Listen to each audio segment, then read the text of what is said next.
The next morning, when the Otis family met at breakfast, they discussed the ghost at some length. The United States minister was naturally a little annoyed to find that his present had not been accepted. "I have no wish," he said, "to do the ghost any personal injury, and I must say that considering the length of time he has been in the house, I don't think it is at all polite to throw pillows at him." A very just remark, at which I am sorry to say the twins burst into shouts of laughter. Upon the other hand, he continued, "if he really declines to use the rising sun liberator, we shall have to take his chains from him. It would be quite impossible to sleep with such a noise going on outside the bedrooms." From the rest of the week, however, they were undisturbed, the only thing that excited any attention being the continual renewal of the bloodstain of the library floor. This certainly was very strange, as the door was always locked at night by Miss Otis and the windows kept closely barred. The chameleon-like color also of the stain excited a good deal of comment. Some mornings it was a dull, almost Indian red, then it would be the vermilion, then a rich purple, and once, when they came down for family prayers according to the simple rites of the free American Reformed Episcopalian Church, they found it a bright emerald green. These kaleidoscopic changes naturally amused the party very much, and bets on the subject were freely made every evening. The only person who did not enter into the joke was little Virginia, who for some unexplained reason was always a good deal distressed at the sight of the bloodstain, and very nearly cried the morning it was emerald green. The second appearance of the ghost was on Sunday night, shortly after they had gone to bed. They were suddenly alarmed by a fearful crash in the hall. Rushing downstairs, they found that a large suit of old armor had become detached from its stand and had fallen on the stone floor, while seated in a high-backed chair was the Canterville ghost, rubbing his knees with an expression of acute agony on his face. The twins, having brought their pea shooters with them, at once discharged two pellets on him with the accuracy of iron which can only be attained by long and careful practice on a writing master, while the United States minister covered him with his revolver and called upon him, in accordance with Californian the etiquette, to hold up his hands. The ghost started up with a wild shriek of rage and swept through them like a mist extinguishing Washington Otis's candle as he passed, and as leaving them all into total darkness. On reaching the top of the staircase, he covered himself and determined to give his celebrated peals of demoniac laughter. This he had on more than one occasion found extremely useful. It was said to have turned Lord Baker's wig grey in a single night, and had certainly made three of Lady Canterville's French governors give warning before their month was up. He accordingly laughed his most horrible laugh till the old vaulted roof rang and rang again, but hardly had the fearful echo died away when a door opened and Miss Otis came out in a light blue dressing gown. "I am afraid you are far from well," she said, "and have brought you a bottle of Mr. Dobell's tincture. If it is indigestion, you will find it a most excellent remedy." The ghost glared at her in fury and began at once to make preparations for turning himself into a large black dog, an accomplishment for which he was justly renowned, and to which the family doctor always attributed the permanent idiocy of Lord Canterville's uncle, the Hon. Thomas Horton. The sound of approaching footsteps, however, made him hesitate in his fell purpose, so he contented himself with becoming faintly phosphorescent, and vanished with a deep churchyard groan. Just as the twins had come up to him, on reaching his room, he entirely broke down and became a prey to the most violent agitation.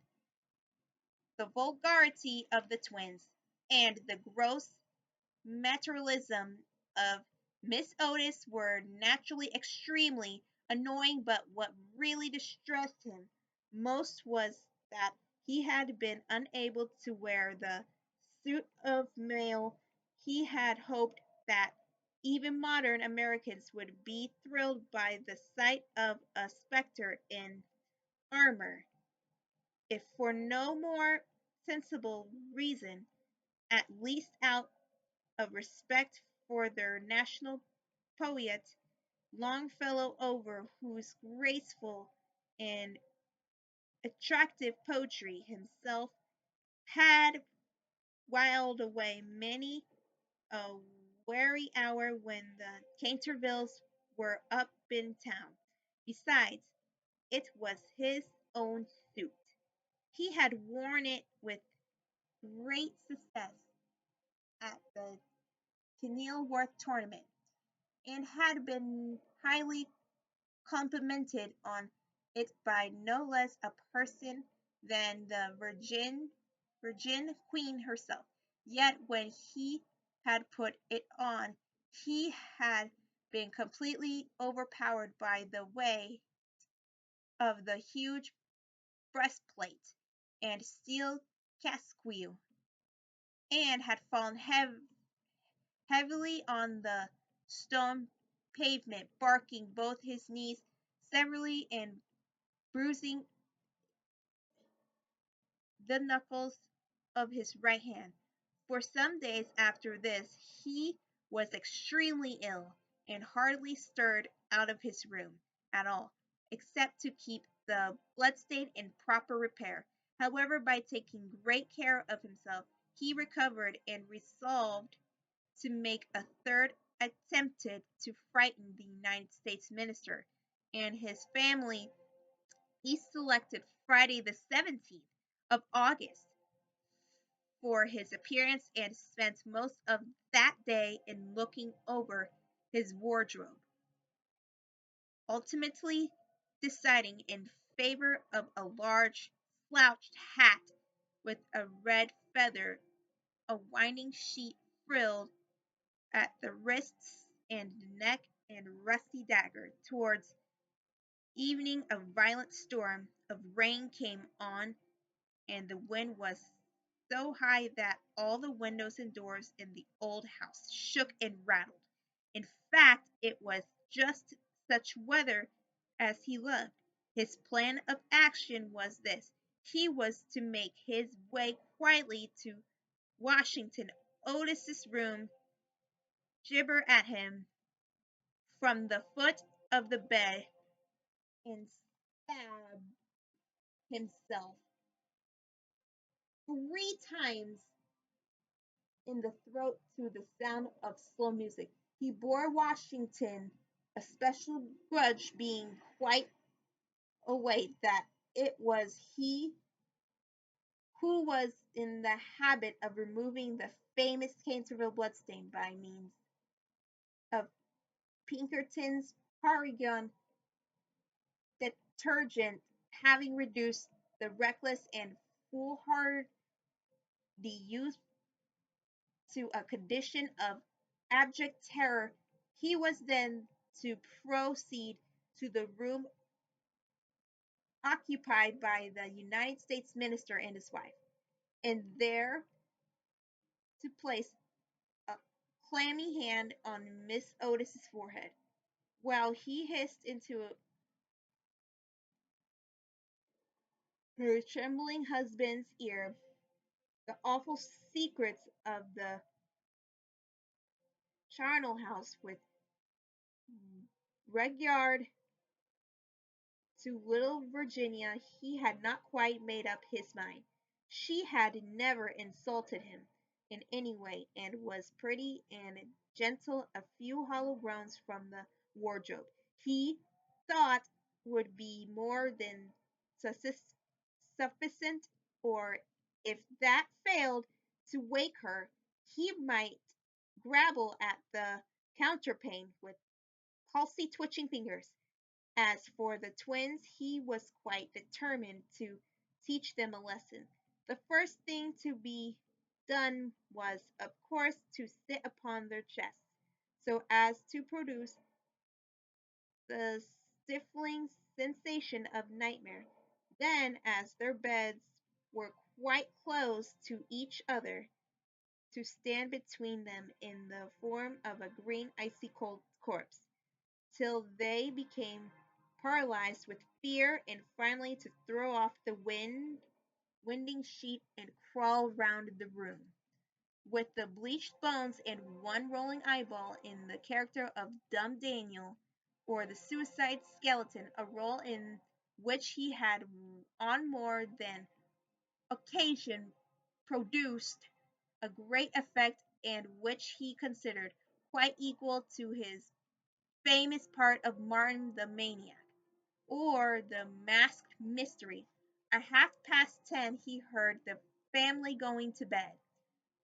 For some time he was disturbed by wild shrieks of laughter from the twins, who, with the light-hearted gaiety of schoolboys, were evidently amusing themselves before they retired to rest. But at 11:15 all was still, and as midnight sounded he sallied forth.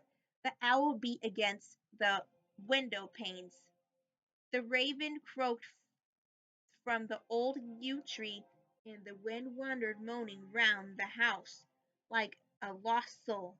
But the Otis family slept unconscious of their doom, and high above the rain and storm he could hear the steady snoring of the minister of the United States. He stepped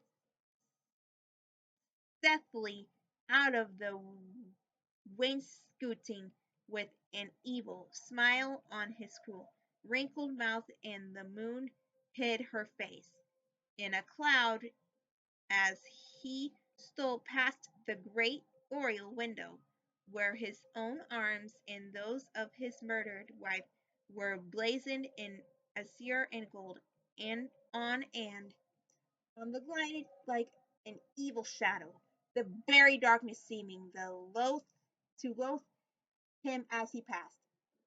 Once thought he heard something call and stopped, but it was only the baying of a dog from the Red Farm, and he went on muttering strange 16th century curses and ever and anon brandishing the rusty dagger in the midnight air. Finally, he reached the corner of the passage that led to luckless Washington's room. For a moment he paused there, the wind blowing his long gray locks about his head and twisting into grotesque and fantastic folds. The nameless horror of the dead man's shroud. Then the clock struck the quarter, and he felt the time was come. He chuckled to himself and turned the corner, but no sooner had he done so than, with a piteous wail of terror, he fell back and hid his blanched face in his long bony hands. Right in front of him was standing a horrible spectre, motionless as a carven image and monstrous as a madman's dream. Its head was bald and burnished, its face round and fat and white, and hideous laughter seemed to have writhed its features into an eternal grin. From the eyes streamed rays of scarlet lights. The mouth was a wide well of fire, and a hideous garment like to his own, swathed with its silent nose, the Titan form. On its breast was a placard with strange writing in antique characters, some scroll of shame. It seemed some record of wild sins, some awful calendar of crime, and with its right hand it bore aloft a falchion of gleaming steel. Never having seen a ghost before, he naturally was terribly frightened, and after a second hasty glance at the awful phantom, he fled back to his room, tripping up in his long winding sheet.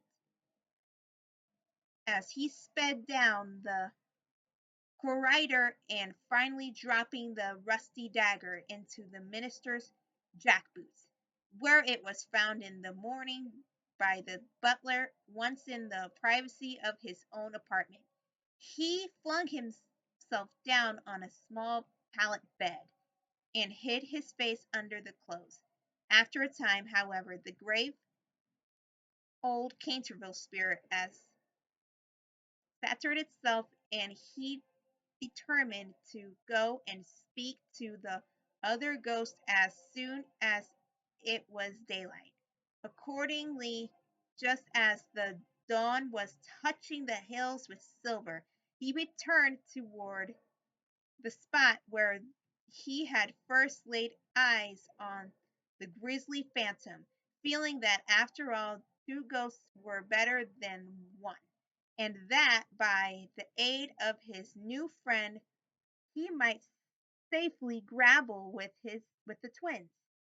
On reaching the spot, however, a terrible sight met his gaze. Something had eventually happened to the spectre, for the light had entirely faded from his hollow eyes. The gleaming falchion had fallen from its hand, and it was leaning up against the wall in a strained and uncomfortable attitude. He rushed forward and seized it in his arms, when, to his horror, the head slipped off and rolled on the floor.